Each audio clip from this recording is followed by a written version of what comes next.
My name is Mike Lee. I will talk about nursing theory for end-stage renal disease patients. Nursing theory for end-stage renal disease patients.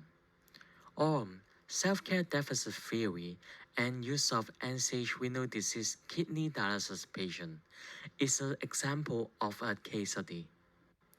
According to self-care deficit theory, the purpose of nursing is to help people meet their self-care needs.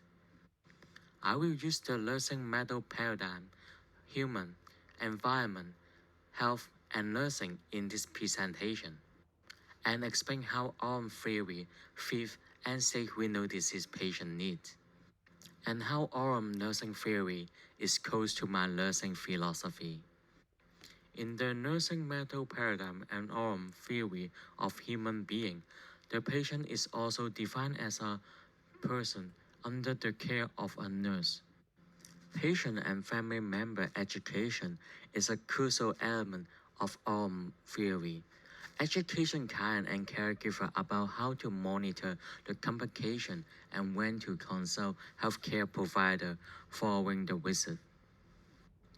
My personal philosophy is heavily focused on patient and patient family education. Without this education, caregiver would be unable to monitor the patient for any issue between treatment sessions. In the nursing method paradigm and theory of environment, the environment is defined as physical, chemical, biological contents, and the social content including the family within which human being exists. In a physical and biological end-stage renal disease patient kidney, GFR weight is lower than 50%, so they cannot clear the toxic waste from their bodies. Potassium is one of the primary lab data we are closely monitor because the potassium range is 3.5 to 5.0 millimole per liter. Fluid will accumulate in the body. Nurse closely monitor those chemicals and control potassium and fluid intake. For social contents, teach the client and the caregiver how to care for the person. Identify what kind of food are high in potassium, like banana, and teach the patient how to monitor the fluid intake and eat ice chips instead of water.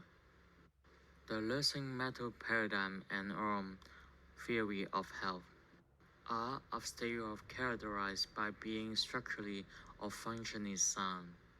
Structurally, most patients need 3 days a week hemodialysis treatment. Most ESRD patients are still working, so other than helping with hemodialysis, a nurse can help set up the hemodialysis schedule to work around their working schedule. This is also crucial for ESRD patient work and health balance. Note that nurse should do something for the client to achieve client desired health outcome or to meet basic human needs.